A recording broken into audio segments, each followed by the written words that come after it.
October 2nd, 1999. A crisp autumn afternoon in Colorado's Roosevelt National Forest.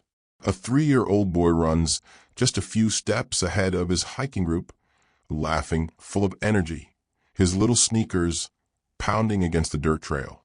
Within minutes, he is gone, vanished into the vast wilderness without a sound, without a trace.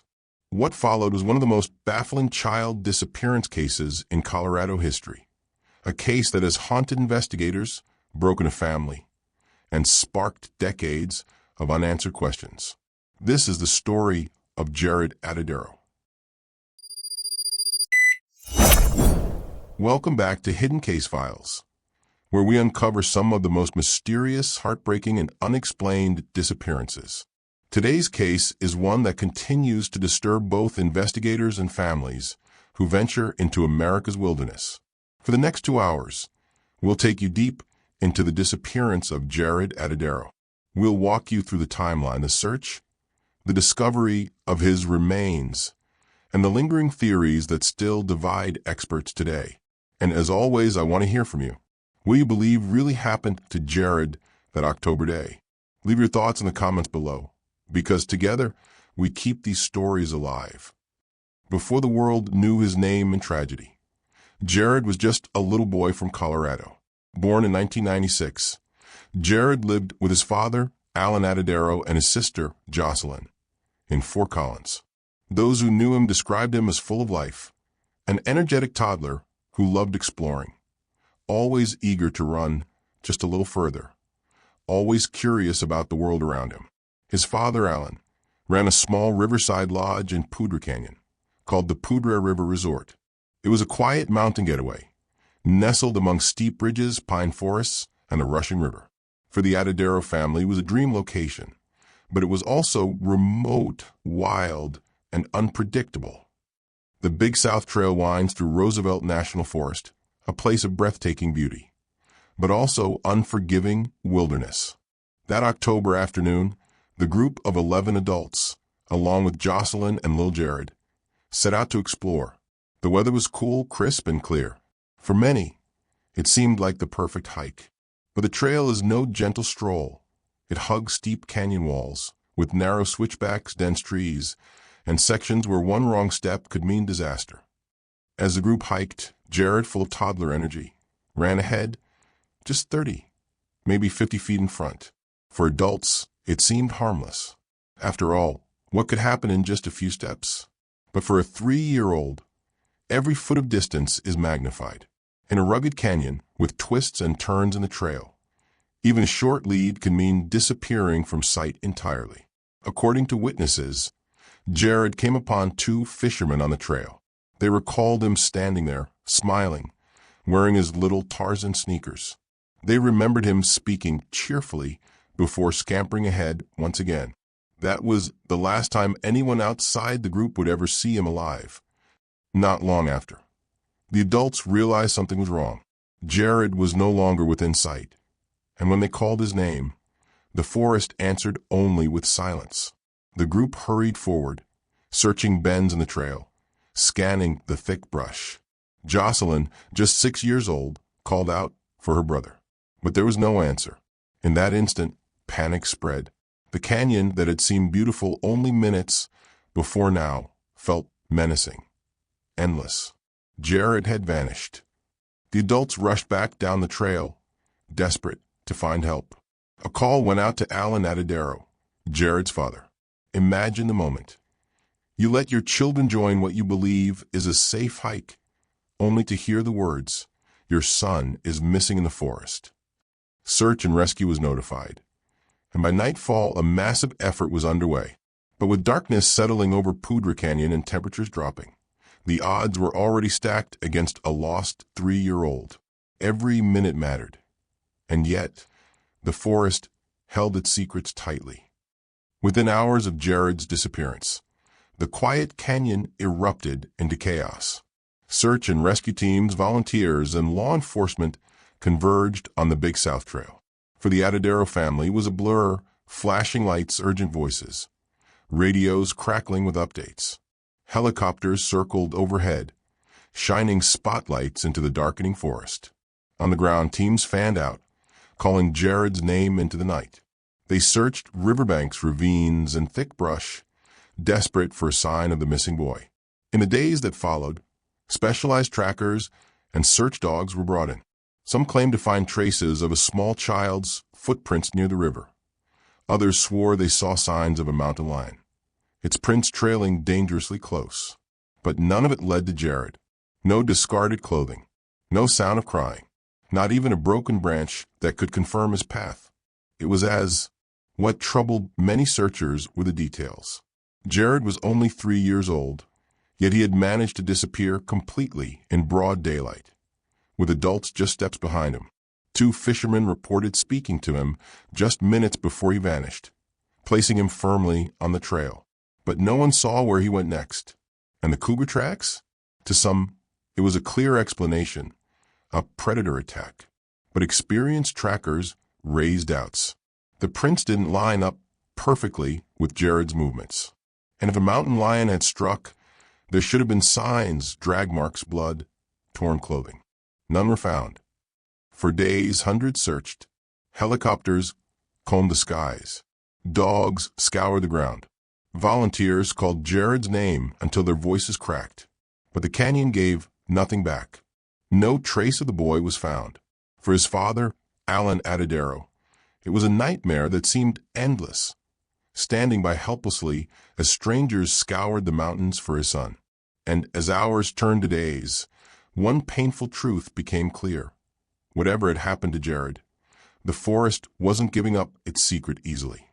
After more than a week of intensive searching, hope began to fade. The rugged terrain, unpredictable weather, and lack of evidence forced authorities to scale back operations. For Jaryd Atadero, it was unbearable. He had to watch as the flood of volunteers slowly dwindled, the helicopters stopped circling, and officials told him there was nothing more they could do. But to a father, giving up was impossible. Jaryd refused to stop searching for his son, even if it meant doing it alone. Days turned into weeks, weeks into months, and still no sign of Jaryd. For the Atadero family, every phone call, every knock at the door carried the same desperate question. Could this be news about Jaryd? But it never was. The canyon had kept it secret, and the case slowly faded from headlines. Yet for Jaryd, life could not move forward. His son's face was on every flyer, every missing poster, etched permanently into his memory. He vowed that one day he would bring Jaryd home. It would take nearly 4 years before the mystery took a shocking turn. In 2003, 2 hikers exploring the Big South Trail made a chilling discovery. Scattered pieces of clothing, shoes, and, most disturbing of all, small human remains.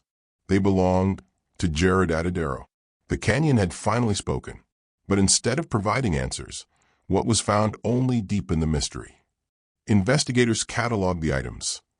Jaryd's clothing was found neatly laid out, not torn or shredded, as one might expect from a predator attack. His shoes appeared almost pristine, far too clean for having sat in the wilderness for years. Even more baffling, the location was miles from where Jaryd was last seen, up steep, rocky terrain that seemed impossible for a 3-year-old to climb alone. The evidence seemed to raise more questions than it answered. Was this the work of nature, an accident, or something far darker? Authorities leaned heavily toward one explanation: a mountain lion attack. Colorado is cougar country after all. To officials, the predator theory fit the wilderness setting and explained Jaryd's sudden disappearance. But to many, this theory felt incomplete. Mountain lion attacks are rare, and when they occur, they leave evidence. Drag marks, shredded clothing, torn flesh. Jaryd's case showed none of these clear signs. His shoes were untouched, his clothing intact. Another theory suggested Jaryd may have simply wandered off and succumbed to the elements. But this explanation also had flaws. The area where his remains were found sat high above the trail, accessible only by scrambling up steep cliffs and jagged rock. Search teams had scoured the lower sections thoroughly. Yet Jaryd's remains were miles away, in terrain many adults struggled to climb. Could a 3-year-old really have made it there on his own? For some, the neat condition of Jaryd's belongings pointed to something far darker.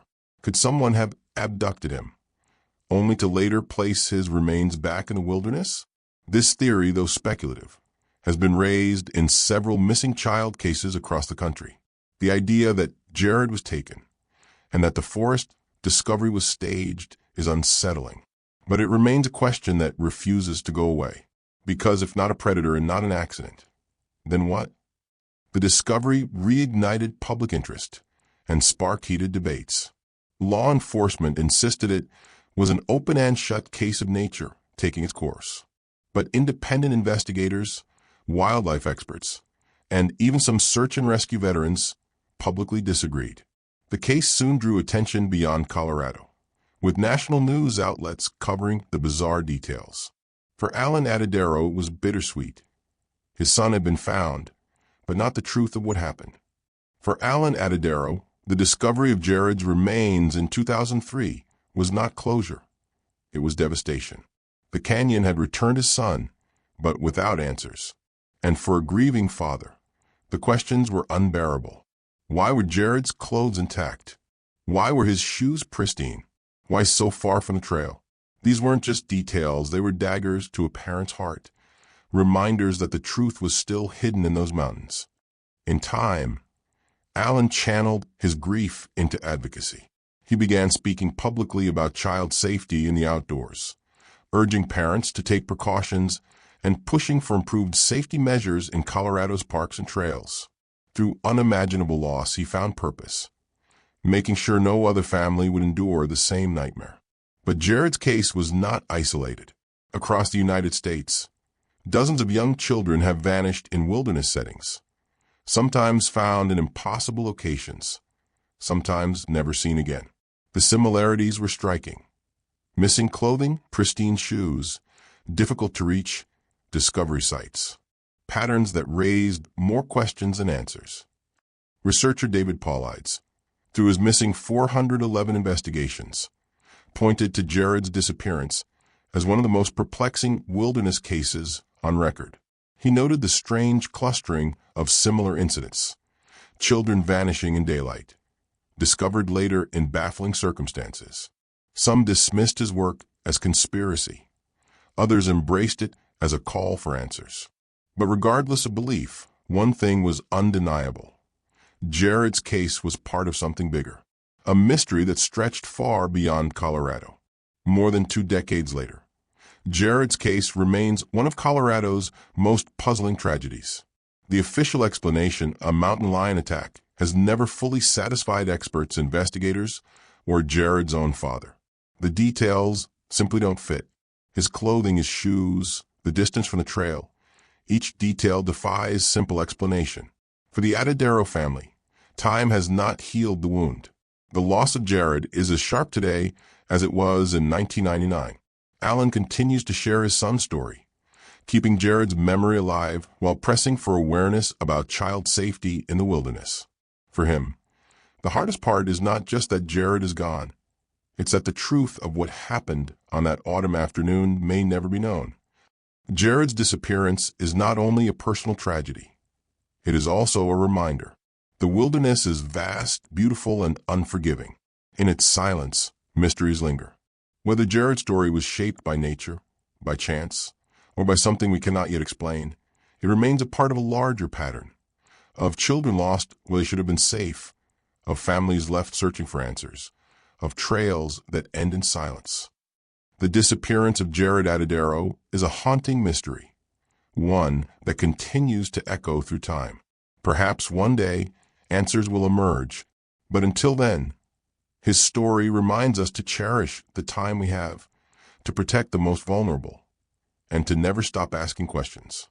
If you have information about Jaryd's case or similar disappearances, we encourage you to contact authorities. And here on Hidden Case Files, we will continue to tell these stories, because forgotten cases deserve to be remembered.